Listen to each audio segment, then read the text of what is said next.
شعبه وزارت کارهای داخلی در نوع اسماعیل سامانی با عریضه زن 29 ساله ساکن شهر دوشنبه مراجعت نموده است که ماه فوریه سال 2021 مرد 30 ساله و زن 30 ساله ساکن پایتخت بارای فریب به باوریش درآمده از او 1,144,818 سامانی گرفته تا حال مبلغش را برنگردانیدند.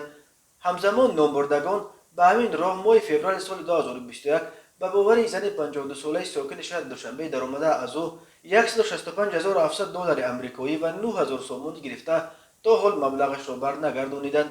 نسبت شخصان در بالا ذکر گردیده از طرف پروکراتور گنرالی جمهوری تاجیکستان پرونده جنایتی با ماده 247 کودکس جنایتی جمهوری تاجیکستان آغاز کرده شده از روی این حادثه ها تفتیشات ادامه دارد.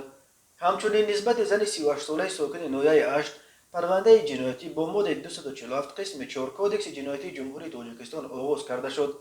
نامبرده ماه اپریل سال 2013 با روی فریب به باوری مرد 66 ساله ساکن نویه ذکر گردیده در آمده از او 300,000 روبل روسی را گرفته تا حال برنگردانیده است.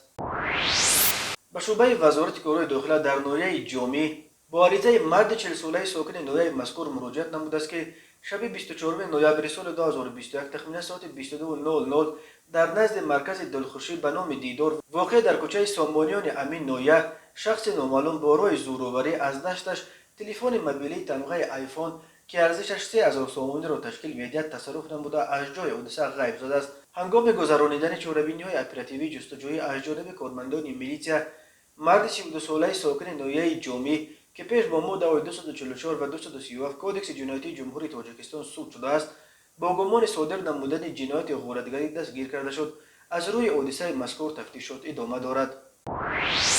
به شعبه وزارت کارهای داخلی در نویه اسماعیل سامانی با عریضه زن 36 ساله ساکن پایتخت مراجعت نموده است که 26 نوامبر سال 2021 تخمین ساعت 12:00 شخصان نامعلوم با راه پنهانی به خانه استقامتیش درآمده از آنجا 750 سامانی و جواهرات گوناگون طلایی را دزدیده از جای حادثه غیب زدند. ضرری رسانیده شده 3,750 سامانی را تشکیل می‌دهد. هنگام گذرانیدن چاره‌بینی‌های اپراتیوی جستجویی از جانب کارمندان میلیشیا مرد 31 ساله ساکن شهر دوشنبه که پیش با ماده 244 و 248 کودکس جنایتی جمهوری تاجیکستان سود شده است با گمان صادر نمودن جنایت دزدی دستگیر کرده شد.